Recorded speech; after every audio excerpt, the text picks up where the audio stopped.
proprietor. We wish you a Merry Christmas, we wish you a Merry Christmas and a Happy New Year. Ìwíṣí olórí burúkú wo lẹ wish? Ìwíṣí olórí burúkú wo ni? Ṣé Father Christmas nìyẹn? Torí dákú bí ìgòmọ̀tì náà. Ṣé sẹ́fún Father Christmas ẹ̀ gbé àbí ṣàtàbáǹdù? Pẹ̀lú pẹ́ńtọ́ mọ́ ẹ̀nẹ́sà sí ní sá. Padà tẹ́lẹ̀ sì tó wá láti Róòmù lẹ́yìn àbí sísì bẹ́yẹn. Mi rí inú Father Christmas yẹn rí láyé mi. Father Christmas kan wá pé orógbó àtòbí, àtọ̀ṣe dúdú àti kọ̀ǹkọ̀.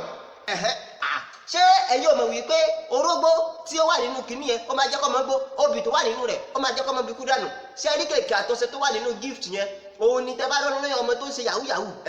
Ẹ jẹ́ kó máa fi ó máa gbọ́pẹ́. Olórí burúkú wo lẹbi tó ṣe yahoo tó máa gbọ́pẹ́? Mo rí pé ìyá wèrè. Ládùúgbò owó tẹ gàlọ́wọ́ mi á lọ gbé ṣàtàbáǹdù wá kó wá máa ṣe Father Christmas. Róòmù olórí burúkú wo ni? Ẹ mọ̀ o, bàbá yìí fà gan. Ó lọ sí. Ẹ bá fi ṣe sọ́yìn jáde.